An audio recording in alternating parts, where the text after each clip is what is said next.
Hello, good morning. कैसे हो आप सभी लोग? Hope you are doing good. अच्छी तरह से होंगे आप। थोड़ा सेहत वगैरह का ख्याल रखिएगा गाइस। अभी डेंगू बहुत ज़्यादा फैल रहा है ना? तो थोड़ा ध्यान रखें। खासकर अगर आपको फीवर वगैरह कुछ भी होता है तो प्लीज़ इंश्योर कि प्रॉपरली मेडिकल एडवाइस लें। इनफैक्ट डॉक्टर को दिखाई दें। अगर आपको पहले दिन अगर फीवर आपका नहीं जा रहा है टेकिंग पैरासीटामोल, तो आप जाएं और डॉक्टर को दिखाएं, बहुत ज़रूरी है। तबीयत का ख्याल रखोगे तभी आपकी बॉडी आपका साथ देगी पढ़ाई में। ठीक है। सो लेक्चर की तरफ चलते हैं गाइस। हमने जो लास्ट वीडियो थी, जो लास्ट लेक्चर जो था, उस पर हमने बात की थी कंपनी की, है ना? ईस्ट इंडिया कंपनी किस तरह से भारत में आती है, उनको चार्टर मिलता है। चार्टर बेसिकली क्या है? क्वीन जो है ब्रिटेन की, उनको क्या करती है? मोनोपोली देती है कि भाई सिर्फ ईस्ट इंडिया कंपनी ही है जो ट्रेड कर सकती है ईस्टर्न कंट्रीज के साथ, इंडिया के साथ, है ना? ये हमने पढ़ा था। और हमने ये भी देखा कि जो कंपनी है, क्या सिर्फ एक कंपनी थी? Was it only merely A company? हमने ये भी बात की थी, है ना? तो आपको मैंने ये भी बताया था कि ऐसी कौन सी कंपनी है, या आप ऐसी कैसी कौन सी कंपनी आप सोच सकते हो जो किसी फॉरेन कंट्री में जाके वहां पे उसकी टेरिटरी पे कब्जा कर ले, है ना? वॉर लड़ ले, ट्रेटीज कर ले, है ना?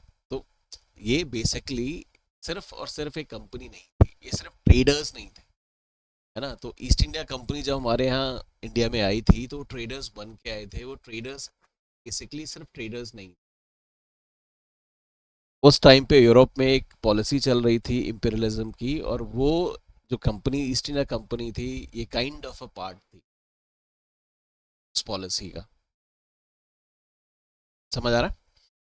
अगर आप इसके जो शेयर होल्डर्स, मैंने आपको कंपनी की स्ट्रक्चर भी समझाई थी कि एक कंपनी के अंदर बेसिकली चलती कैसे है, how it gets like how it is driven. तो आपको मैंने बताया था कि शेयर होल्डर्स होते हैं, है ना? तो जो बेसिकली जो प्रोप्राइटर्स थे इस कंपनी के, तो वो ब्रिटेन के एलिट्स थे। वो हाउस ऑफ कॉमन्स में बैठते थे, हाउस ऑफ लॉर्ड्स में बैठते थे। तो काफ़ी इन्फ्लुएंशियल लोग थे वो, है ना? सो इनको चार्टर मिलता है, ये इंडिया आते हैं, है ना? अगर आप देखोगे तो 1600 के आसपास, है ना, 1600 में इनको चार्टर मिला, उसके बाद ये इंडिया आए। और अगर आप इनको देखोगे तो मतलब, तो ये लोग इन्वॉल्व रहे हैं वेरियस, मतलब इंटरवीन नहीं करते रहे, इंटरफेरेंस इनका रहा है। अगर आप देखोगे कार्नेटिक वॉर्स हुए वहाँ, ये थे, है ना? प्लासी से पहले इन्होंने कई सारे वॉर लड़ लिए थे। तो तब क्या था? ये सुप्रीमेसी थी आपस में, ट्रेड को लेकर के। तो जब ये लड़ रहे थे तो वहाँ पे ये सिर्फ अपने इंटरेस्ट को बचा रहे थे, है ना? बट अगर आप देखोगे तो 1757 में जब प्लासी हुआ, आपने प्लासी के बारे में आप हिस्ट्री में पढ़ोगे कि प्लासी एक ऐसा वॉर था जो एक्चुअल में कभी लड़ाई नहीं, ये पूरी की पूरी जो थी, प्लासी जो था पूरा कॉन्स्पिरेसी था, जहाँ पे वॉर तो हुआ ही नहीं था, है ना? कहने का मतलब ये सिराजुद्दौला काइंड ऑफ बिना लड़े ही मारा गया था, बिना लड़े ही हार गया था। और बंगाल जो था वो अंग्रेज़ों की होली में आ गया था। ठीक है, तो बंगाल के इनको रिसोर्सेज मिल जाते हैं। जैसे मैंने बताया कि ट्रेड जो था बंगाल का, ठीक है, इंडिया में majority of the trade was used to happen from Bengal itself. तो बंगाल के जब रिसोर्सेज इनके हाथ आते हैं तो फिर इनका मिलिट्री, ये लोग स्ट्रांग हो जाते हैं। और 1764 जब आता है तो ये इंडिया की तीन बड़ी पावर्स, इंडिया में क्या था? शाह आलम सेकेंड था, ठीक है, he was the emperor, Mughal emperor थे वो, है ना? तो जब बंगाल का जो नवाब था मीर कासिम, जाके उनको अप्रोच करता है कि भाई कैसे कैसे आपकी टेरिटरी में ये सब कुछ हो रहा है, तो शाह आलम क्या सोचते हैं, यार ये छोटी मोटी कंपनी है यार, धड़ल्ले 2 मिनट में उखाड़ के फेंक देंगे, है ना? वो हो गए लखनऊ का जो अवध का जो नवाब था, राइट? तो ये तीनों लोगों ने मिलाई एक तिकड़ी बना ली। एक तिकड़ी बना के सोचा कि हम अंग्रेजों को हरा देंगे। और इस वॉर के अंदर अंग्रेजों ने एक साथ इन तीनों को हरा दिया। ठीक है। हारने के बाद आपको पता है क्या होता है? ट्रिटी होती है, ट्रिटी होती है ना? और इसके बाद अंग्रेजों को दीवानी राइट्स मिल जाते हैं। बंगाल, बिहार और उड़ीसा के दीवानी राइट्स मिल जाते हैं। आपको पता है दीवानी राइट्स क्या होते हैं? टैक्स कलेक्शन के राइट्स, है ना। आपको मैंने ये भी समझाया था कि ब्रिटेन में जो ये कंपनी थी, ईस्ट इंडिया कंपनी, इसके जो प्रोपराइटर्स थे, राइट, ब्रिटेन की एलीट्स थे, राइट। अब ब्रिटेन में क्या था, अगर आप अक्सर से पहले देखोगे तो अभी नॉर्मली अगर आप आज की बात करें, हम इंडिया की भी बात करें, है ना, सो हम मतलब एक सेंटिमेंट होता है ना, कहीं से चोरी हो रही है, कोई कहीं पे किसी को सता के कुछ पैसे वैसे ला रहा है, तो उसको ठीक नहीं समझते हैं, राइट, हम उसको क्रिटिसाइज करते हैं। सिमिलरली जब बक्सर से पहले वाले टाइम पे जो ये मतलब अंग्रेज के जो ऑफिसर्स थे ना, अंग्रेजी ऑफिसर्स थे, जब ये ब्रिटेन वापस जाते थे ना, ठीक है, तो काइंड ऑफ बहुत सारा पैसा तो लेके जाते थे, और बहुत सारा पैसा लेके जाते तो वहां जाके बहुत एंजॉय कर रहे होते थे। तो ये तो जनता की नज़रों में वैसे ही खटकते थे, और जनता को ये भी लगता था कि लोग जाके ना इंडिया से लूट मार करके पैसा लेके इकट्ठा करके आ रहे हैं, ठीक है। फिर क्या होता है, जब इनको दीवानी राइट्स मिल जाते हैं तो मिल जाती है इनको लेजिटिमेसी। सो फॉर एग्जाम्पल जैसे गुंडे उंडे होते हैं, है ना, वो क्या करते हैं, हफ्ता वसूली करते हैं। तो उनकी हफ्ता वसूली को हम सभी गलत मानते हैं, अभी अपोज, एक्सप्लॉयटेशन है, ये फलाना है, ये ढिमका है, ये नहीं, गलत मानते हैं। बट जब उनको लेजिटिमेसी मिलती है, जब उनको बक्सर में दीवानी राइट्स मिल गए, तो वो जो एक परसेप्शन था, आई वुड नॉट से परसेप्शन, बट जो कॉमन नोशन था ब्रिटेन की जनता का, वो भी चेंज हो गया। तो इनको लेजिटिमेसी भी मिल गई, है ना। अब हुआ क्या, अब इतने सारे पैसे आ रहे हैं, है ना, बंगाल का पूरे रिसोर्सेज इनके पास हैं, सब कुछ चल रहा है, राइट। अचानक से क्या हुआ, कंपनी जो थी उसने अप्लाई किया लोन के लिए कि भाई साहब हमें बचा लीजिए, पार्लियामेंट हमें बचा लीजिए, हम बहुत परेशानी में हैं, ठीक है, और हमें लोन चाहिए। लोन कितना मांगा गया? 1 मिलियन पाउंड। 1 मिलियन पाउंड का हमें हेल्प कर दीजिए पार्लियामेंट मैम, पार्लियामेंट जी, अदरवाइज हम लोग हो जाएंगे, है ना। अब अब कंपनी जो थी, राइट, ये जो ब्रिटेन की जो पार्लियामेंट भी थी, उनको भी लोग काइंड ऑफ खटक रहे थे, और वो भी किसी न किसी मौके के इंतजार में थे, कहीं कुछ ऐसा हो कि इनको उनको रेगुलेट करने का मौका मिले इनको, ठीक है। तो जब इन्होंने अप्रोच किया कि भाई साहब मुझे लोन दे दीजिए, हम परेशान हैं, हमें लोन चाहिए, है ना, तो उन्होंने बोला ठीक है भाई, कोई दिक्कत नहीं है, quid pro crow, quid pro क्यों, एक हाथ दो एक हाथ लो, हम आपको पैसे देंगे और बदले में आपको हम क्या करेंगे, रेगुलेट करेंगे, बदले में हम क्या करेंगे, आपको रेगुलेट करेंगे। सो जो 1773 का जो रेगुलेटिंग एक्ट था, that was the first step जो ब्रिटेन की पार्लियामेंट ने उठाया था, इंग्लैंड की पार्लियामेंट ने उठाया था, in order to control East India company, ठीक है। अब ध्यान देना गाइस, यहाँ क्या कोशिश हो रही है, कंट्रोल करने की कोशिश हो रही है ना। तो कंट्रोल कैसे करेंगे, जो भी लूप होल्स होंगे ना, उनको एक एक करके वो एक एक करके फिक्स फिक्स करेंगे, ठीक है। तो सबसे पहले देखो, जितना ज्यादा अंपायर बड़ा होगा, जितना ज्यादा रायता फैला होगा, उतना समेटने में प्रॉब्लम होगा, उतना मॉनिटरिंग करने में दिक्कत होगी, समझ रहे हो ना, जितना ज्यादा फैला दोगे, है ना, उसको देखने में, उसको सुपरवाइज करने में, उसको साफ करने में, राइट, बहुत बहुत बहुत दिक्कतें आएंगी। तो सबसे पहले ब्रिटेन ने क्या किया, इंग्लैंड ने क्या किया, उन्होंने देखा कि भाई साहब इनको क्या करना है, एक तो हम इनको इकट्ठा कर लेते हैं। तो अब उस टाइम पे 3 प्रेसिडेंसी थी, आपको पता है, एक तो मद्रास में थी, एक बॉम्बे में थी, और एक बंगाल में थी। तो उन्होंने क्या किया, जो बंगाल और जो मद्रास, जो दो प्रेसिडेंसी थी, उनको सबॉर्डिनेट कर दिया बंगाल के, ठीक है। अभी अगर ब्रिटेन पार्लियामेंट अगर इनको ऐसा नहीं करती तो उनको 3 लोगों को मॉनिटर करना पड़ता, राइट। बट अभी क्या था, बंगाल का जो गवर्नर होगा वो इनको दोनों को मॉनिटर कर लेगा। अब दोनों तो गवर्नर है भाई, मुंबई बोल रहा हूँ, बॉम्बे का जो गवर्नर है वो भी गवर्नर है, आपका मद्रास का गवर्नर वो भी गवर्नर है, और साहब आपका बंगाल का गवर्नर वो भी गवर्नर था, है ना। तो होता ना कि भाई हमारी सेम डेजिग्नेशन में आपकी क्यों सुनूं, होता ना, सेम रैंक पे है तो भाई क्यों सुनूंगा। एक सब इंस्पेक्टर दूसरे सब इंस्पेक्टर को कैसे सुनाएगा भाई। तो अगर किसी को सुपरवाइज करना है, किसी को रेगुलेट करना है, किसी को ऑर्डर्स देने हैं, तो उसको प्रमोट करना पड़ेगा ना। तो सिमिलरली बंगाल का जो गवर्नर था, बंगाल के गवर्नर को बना दिया गवर्नर जनरल ऑफ बंगाल। मैंने आपको भी बताया था कि जो फर्स्ट गवर्नर जनरल था वो कौन था, वॉरेन हेस्टिंग्स। यही भाई साहब थे ना, वॉरेन हेस्टिंग्स। ठीक है, अब हुआ क्या, ऐसा ना हो कि वॉरेन है या फिर गवर्नर जनरल है ना, ठीक है, उसके ऊपर कोई चेक ही ना हो। क्योंकि अब क्या है, क्राउन जो ब्रिटिश पार्लियामेंट तो बहुत दूर बैठा हुआ है, इंडिया के अंदर क्या चल रहा है कैसे पता लगेगा, है ना। तो उन्होंने क्या किया, गवर्नर के ऊपर चेक रखने के लिए कि भाई साहब ये रूल्स में काम करे, कुछ नॉनसेंस ना करे, है ना। तो एक काउंसिल बना दी, जो मैंने उस दिन लास्ट लेक्चर में आपको डिटेल में बताया था। काउंसिल के अंदर 4 मेंबर्स थे।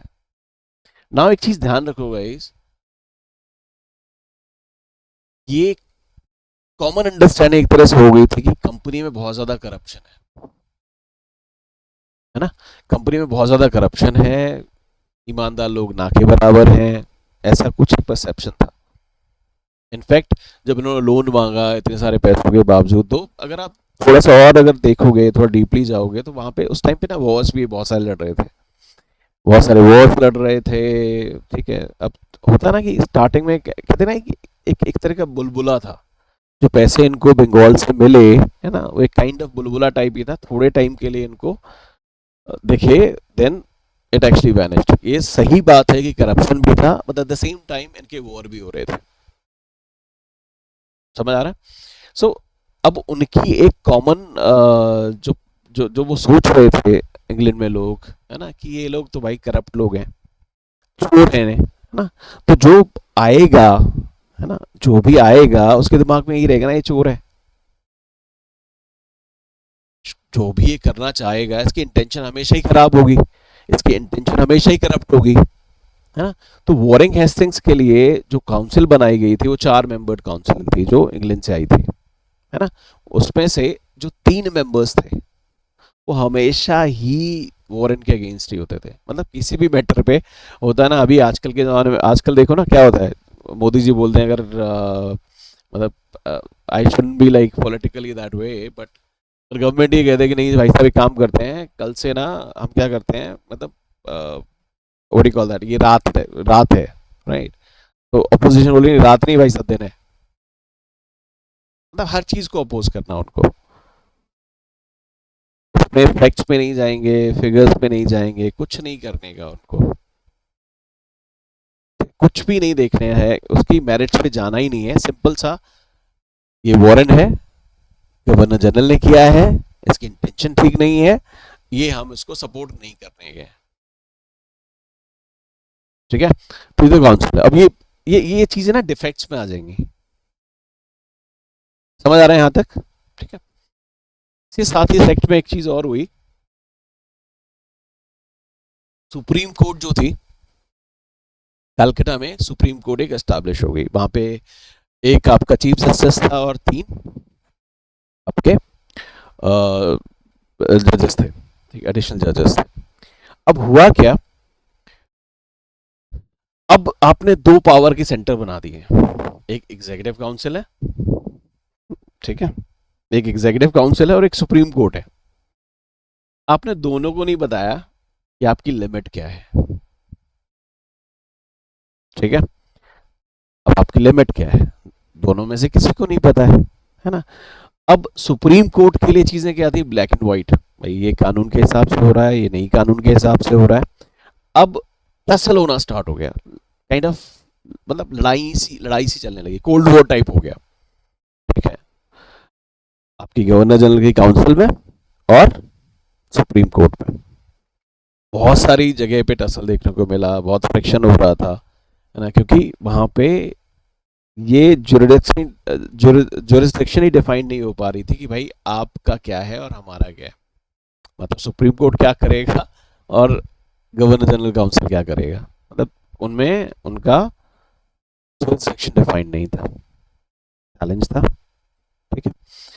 सेकंड, एक और जो बड़ा इसमें चैलेंज था, वो ये चैलेंज ये भी आया रेगुलेटिंग एक्ट के अंदर कि इसमें आपने आपने देखा कि इसमें जो केसेस चल रहे थे, है ना, तो उस केस में ये भी डिफाइन नहीं था, मतलब कौन सा लॉ यूज करोगे आप,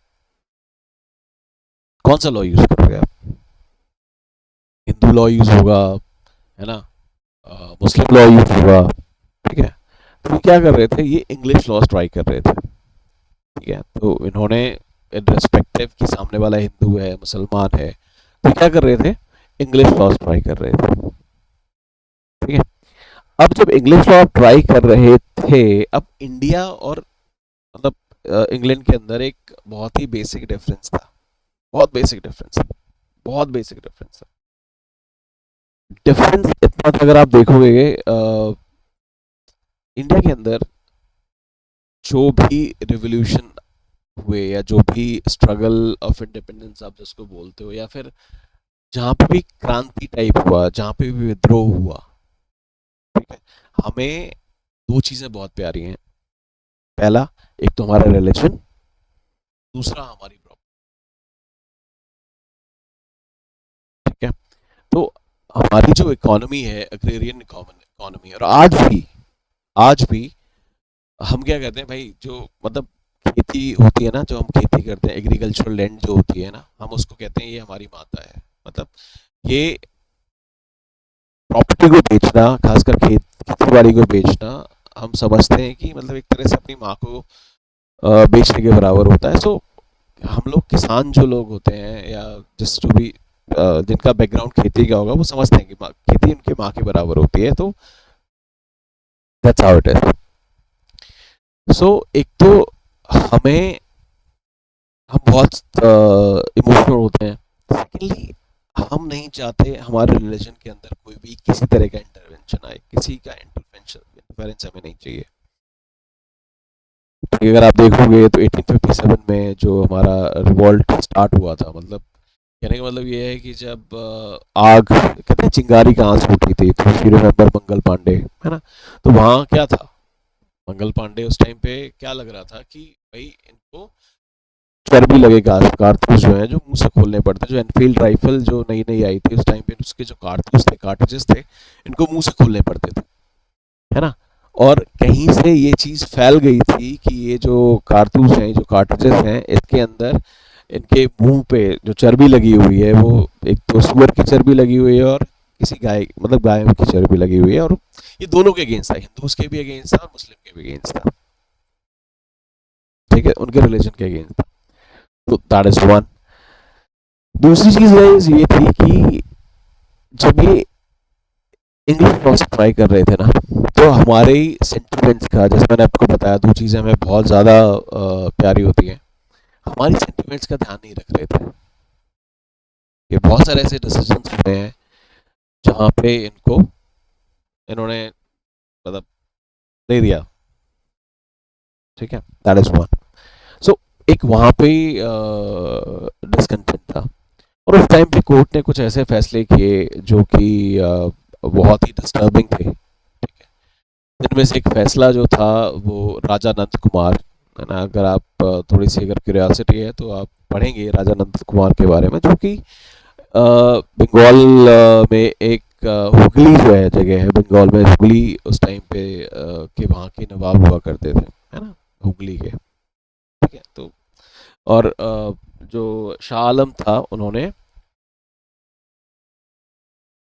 उसको राजा, मतलब इनको राजा भी का भी टाइटल दे दिया था। तो ये आप खुद सोचो कि हम कॉमन मैन की बात नहीं कर रहे हैं, अगर कोई एक एक एक ऐसा बंदा है जिसको महाराजा का टाइटल भी दिया गया है, तो मतलब काइंड ऑफ स्ट्रांग तो होंगे ही वो, मतलब इन्फ्लुएंशियल तो रहे ही होंगे। अब उन्होंने क्या किया, उन्होंने कई सारे एलिगेशंस लगाए ये वॉरेन हेस्टिंग्स पे, करप्शन से लेकर के कि ये ब्राइब लिया है इन्होंने, ठीक है, जहाँ पे एक मुन्नी बेगम करके थी, ठीक है, उनसे कुछ ब्राइब लिया 2-2.5 लाख रुपए की, है ना। तो सिमिलरली इनसे भी कुछ ब्राइब ली थी इन्होंने, और ये पूरा इन्होंने लेटर जो था वो एग्जीक्यूटिव काउंसिल जो थी, ठीक है, उसको दे दिया। एग्जीक्यूटिव काउंसिल ने, उसमें बहुत बवाल हुआ, और उसके बाद एक होता ना कि अब जब देख लिया कि ये चल रहा है, तो वॉरेन हेस्टिंग्स इसके बिल्कुल खिलाफ हो गया, है ना। तो जिस एक एक ऐसा ही आगे जाके एक ऐसा ही केस था जिसमें फंसा, मतलब उस टाइम पे उसको कैपिटल पनिशमेंट दिया गया, बट कैपिटल पनिशमेंट बन नहीं रहा था, उसमें बहुत सारे डिस्प्यूट्स हुए, बहुत कुछ हुआ, है ना। और राज, राजा जो नंद थे उनको मार दिया गया। तो आप ये कह सकते हो वो जुडिशियल किलिंग थी, पहली जुडिशियल किलिंग जो अगर इंडिया में हुई है अंग्रेजों ने की है, वो नंद की थी, ठीक है। तो क्योंकि उन्होंने क्या किया था, इसको एक्सपोज करने की कोशिश की थी वॉरेन को, ठीक है। तो अब ये आप खुद समझ सकते हो, आप सब समझदार हो, है ना, कि फंसाया गया, है ना, खेला गया, खेला कर दिया, खेला हो गया उनका, राइट। तो कुछ ऐसे चीज़ें थी जो सुप्रीम कोर्ट में भी चैलेंजिंग थी। एक तो टेरिटरी डिफाइंड नहीं है भाई साहब, कि कौन क्या करेगा, जुरिडिक्शन डिफाइंड नहीं है ना। ऊपर से उंगलियां सुप्रीम कोर्ट पे भी उठ रही थी, उनके जजमेंट्स पे भी उठ रही थी। साथ में टसल था ये हमारे एग्जीक्यूटिव काउंसिल से भी, ठीक है। सो थोड़ा सा पढ़ते हैं, मैं ऑलमोस्ट आपको ऑलरेडी कवर कर गया। तो इन सारी चीज़ों को एड्रेस करने के लिए एक अंग्रेज़ों को एक लॉ पास करना पड़ा, ठीक है, जिसको बोलते हैं क्या, एक्ट ऑफ सेटलमेंट। तो एक्ट ऑफ सेटलमेंट से पहले, ठीक है, क्योंकि एक्ट ऑफ सेटलमेंट आया ही था जो रेगुलेटिंग एक्ट थे उसके इश्यूज को कवर करने के लिए, जो मैं ऑलमोस्ट ऑलमोस्ट आपको बता चुका हूँ, ठीक है। मैंने पीपीटी में भी इंक्लूड किए हैं, सो दैट कल को आप अगर नोट करना चाहें तो आप कर पाएंगे, ठीक है। तो बिफोर दैट ऑलरेडी मैंने आपको रिकैप करा दिया है। ये क्वेश्चन ट्राई करो। Question is, which of the following is not the feature of Regulating Act of 1773?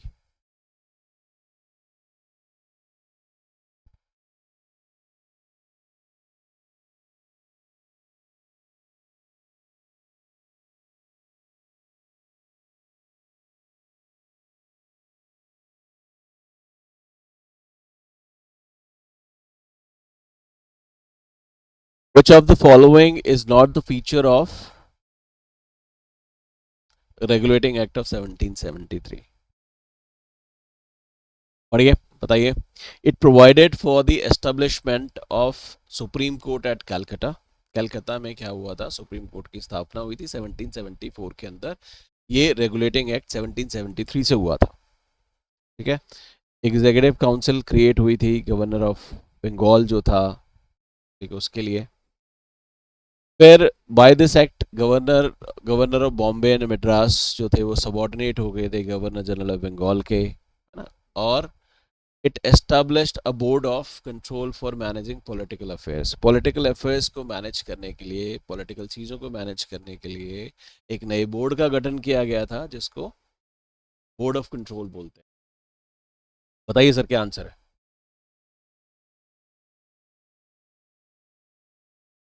चलो ये आप करिए, इसका आंसर मैं आपको कल दूंगा, ठीक है।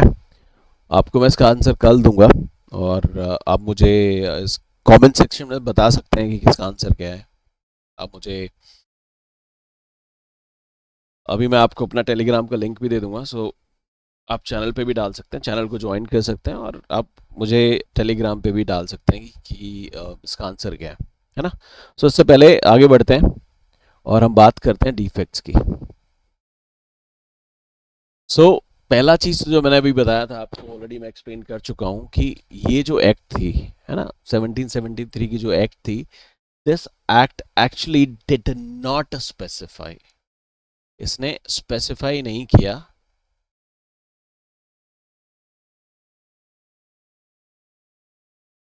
अच्छा, अपने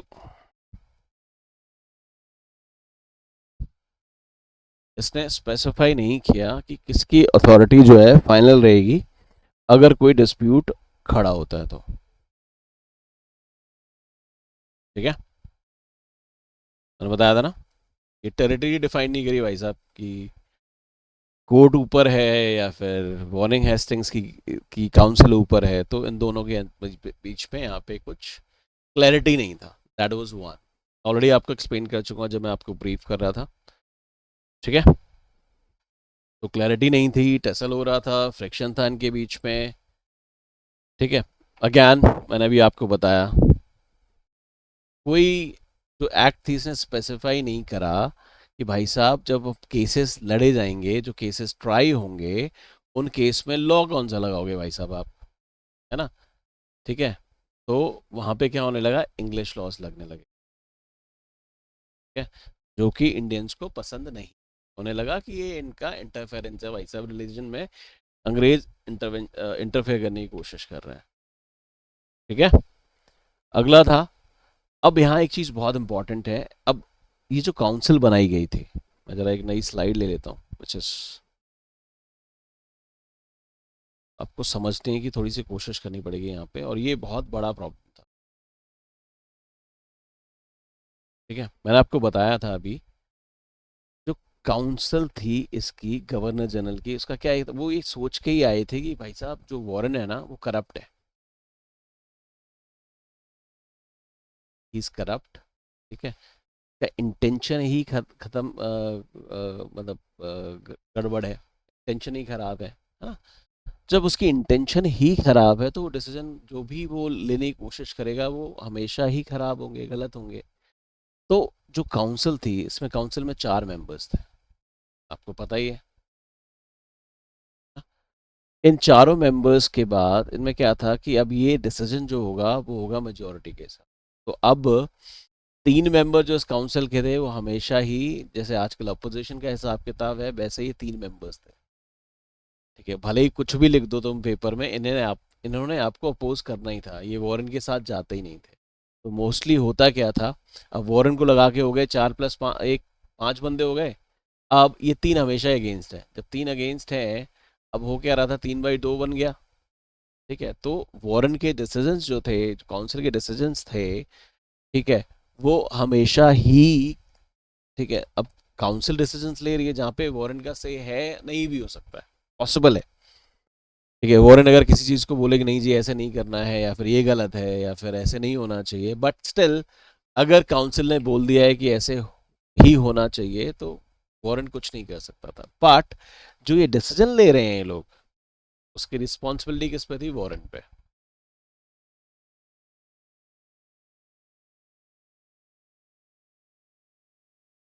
ठीक है, तो जो कुछ भी हो रहा है, नाम मतलब पर्चा फट रहा है वॉरेन हेस्टिंग्स का, लेकिन एंजॉय हमारी काउंसिल कर रही है। ठीक है, तो बहुत बड़ा चैलेंज था ये। ठीक है जी, आगे जो गवर्नर्स थे, ये तुम्हारा भाई साहब ये सल्यूट कर रहा है, ये गवर्नर है बॉम्बे का, और ये है मद्रास के गवर्नर, दोनों सल्यूट कर रहे हैं वॉरेन हेस्टिंग्स, तो गवर्नर जनरल के सबॉर्डिनेट हो गए। बट इन रियलिटी में हो क्या रहा था, ये भाई साहब अपने ही उसमें काम कर रहे थे।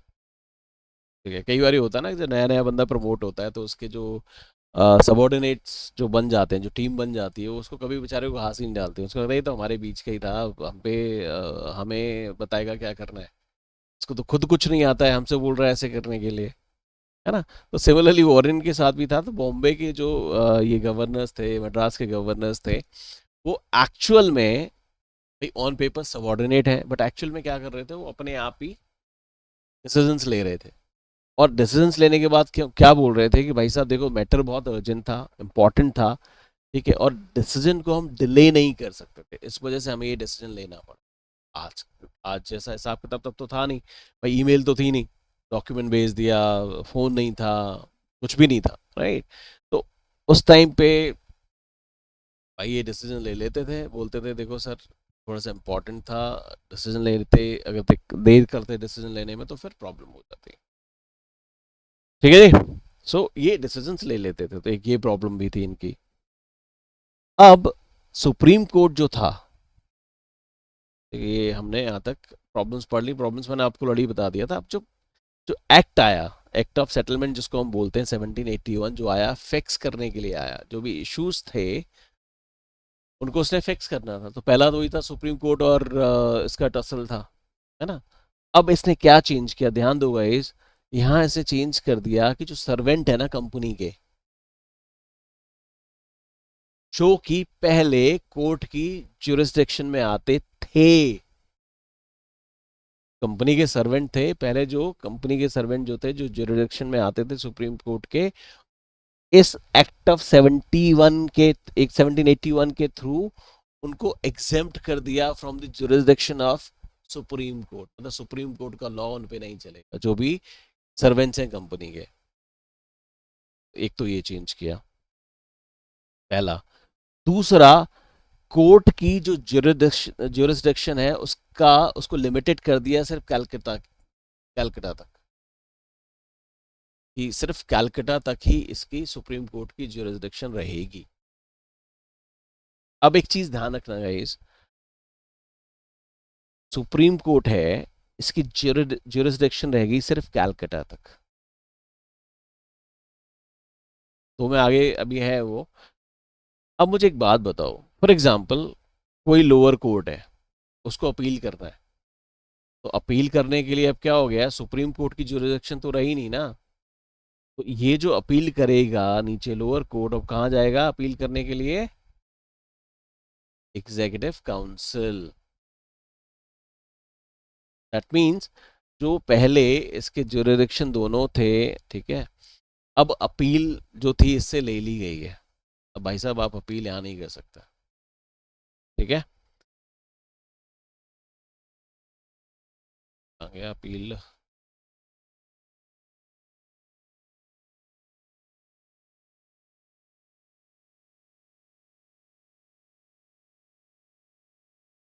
ठीक है। दूसरा, कोर्ट को बोला गया कि रेवेन्यू के जितने भी मैटर्स होंगे, तो रेवेन्यू मैटर्स पे आप नहीं बोलोगे। कोर्ट को बोला कि आप रेवेन्यू मैटर्स पे नहीं बोलोगे, ठीक है। पूरा जितने भी रेवेन्यू है वो पूरा का पूरा मैटर जो जाएगा वो एग्जीक्यूटिव काउंसिल के पास जाएगा, आप बिल्कुल भी नहीं बोलो, ठीक है। So non interference in revenue matters, ठीक है। अपेलेट जुरिडिक्शन पहले कोर्ट के पास था, सुप्रीम कोर्ट के पास, बट वो मूव कर दिया गया कहाँ पे, गवर्नर जनरल की काउंसिल पे, जो भी मैं बता रहा था। उसका जुरिडिक्शन ही कलकत्ता तक रेस्ट्रिक्टेड कर दिया, ठीक है। जब कोलकाता तक उसका जुरिडिक्शन ही रेस्ट्रिक्टेड हो गया, तो अपेलेट अथॉरिटी, जो अपेलेट उसका जुरिडिक्शन था, वो शिफ्ट हो गया from supreme court to executive council, ठीक है। जो प्रोविंशियल कोर्ट्स थी, ठीक है, तो उनकी जो अपीलें हैं अब वो जाएंगी गवर्नर जनरल काउंसिल को,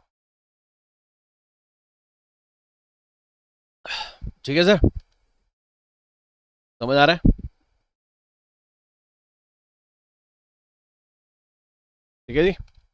सो अपेलेट जो जुरिडिक्शन है सुप्रीम कोर्ट का, वो मूव कर दिया गवर्नर जनरल काउंसिल को, ठीक है। आपको ये भी समझ आ गया है क्यों, चलते हैं। अब पहले क्या था, सुप्रीम कोर्ट क्या कर रही थी, इंग्लिश लॉज पे चल रही थी ना, इंग्लिश लॉ लगा रही थी, यही कर रही थी ना। बट इस एक्ट में हुआ कि भाई साहब अब मोमडन लॉ लगेगा मोमडन केसेस पे, एंड हिंदू लॉ लगेगा हिंदू केसेस पे। मतलब अब उनके पर्सनल लॉज जो है, हिंदू और मुस्लिम के पर्सनल लॉज हैं, उनके हिसाब से डिसीजंस होंगे। तो अब कोर्ट जो है वो इंग्लिश लॉ नहीं लगाएगा। अब इसके इम्पैक्ट्स क्या क्या हुए सब, पहला, अब आप देखोगे कि एक तरह से सुप्रीम कोर्ट की पावर्स को बहुत बहुत बहुत कम करा गया। इसका मतलब क्या हो गया, जो सुपीरियर अथॉरिटी आ गई है वो किसके पास पहुंच गई, काउंसिल। काउंसिल इतनी स्ट्रांग हो गई, इतनी स्ट्रांग हो गई, और स्ट्रांग काउंसिल जो थी, दैट वाज एक्चुअली, वो रिक्वायर्ड थी बेटर कंट्रोल के लिए, है ना। तो काउंसिल को ना बहुत स्ट्रांग कर दिया। तो हम कह रहे थे ना कि सेंट्रलाइजेशन स्टार्टेड फ्रॉम 1773, ठीक है, तो 1781 का जो एक्ट ऑफ सेटलमेंट आया है, जहाँ पे सुप्रीम कोर्ट थोड़ा सा प्रॉब्लम क्रिएट कर रहा है, अथॉरिटी जो काउंसिल में आ रहे थे उसको, सुप्रीम कोर्ट की पावर्स को कम करके इसको और पावरफुल कर दिया गया, सेंट्रलाइजेशन और बढ़ाया गया। इसमें एक चीज ध्यान देने वाली है गाइस, अगर आपने अभी नोटिस करा होगा पूरी एक्ट में, यहाँ पे कोशिश करी गई है एग्जीक्यूटिव की पावर्स और जुडिशरी की पावर्स को अलग करने, सेपरेशन ऑफ पावर्स। तो अभी ये कुछ नहीं है कि लेजिस्लेशन वगैरह कुछ नहीं, एग्जीक्यूटिव और जुडिशरी को सेपरेट करने पे एक कोशिश हुई है। ठीक है, तो गाइस इसको आप दो it is not very very very very call that important नहीं है, but regulating act is very important. के डिफेक्ट्स क्या थे 1781 में, क्या हुआ, कि वो बहुत इंपॉर्टेंट। तो आप इसको रिवाइज करेंगे। हम नेक्स्ट वीडियो में चलेंगे पेट्स इंडिया एक्ट, समझेंगे कि पेट्स इंडिया एक्ट क्यों आया। तो ज्ञान guys, thank you so much for watching this video. Please channel को सब्सक्राइब कर लीजिए, मेरा टेलीग्राम चैनल है, wherein I keep sharing lot of updates, answers मैं शेयर करता रहता हूँ। और ये मेरी टेलीग्राम आईडी है ravinder_IAS। सो अगर आपको कोई क्वेश्चन है, कोई क्वेरी है, आप मुझे मैसेज कर सकते हैं टेलीग्राम पे। ये आप चैनल आप ज्वाइन। होप आपको ये वीडियो पसंद आया होगा।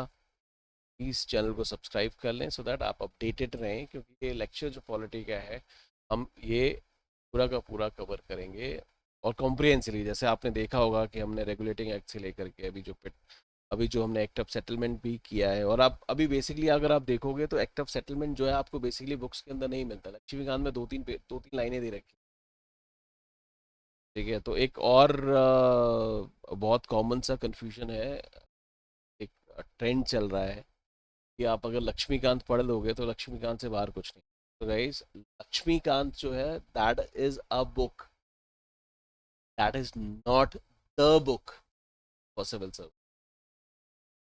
वो आपको हेल्प कर सकती है, बट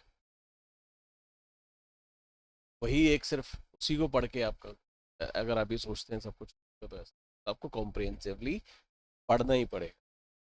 तो मैं आपको लेके आता हूँ, जो मैटर मैंने आपको दिया है वो, मैं बहुत सारी बुक्स को रेफर कर रहा हूँ, बहुत सारे आर्टिकल्स जो बेयर एक्ट्स हैं, जो इंग्लैंड जो ब्रिटेन ने भी उस टाइम पे इंग्लैंड के आए हुए थे, उन सबको रेफर करके तब मैंने। ठीक है, so thank you so much for watching. कुछ चैलेंजेस रहेंगे, कुछ क्वेश्चंस रहेंगे, क्वेरीज रहेंगे, you can definitely contact. Thank you so much, have a good one, जय हिंद।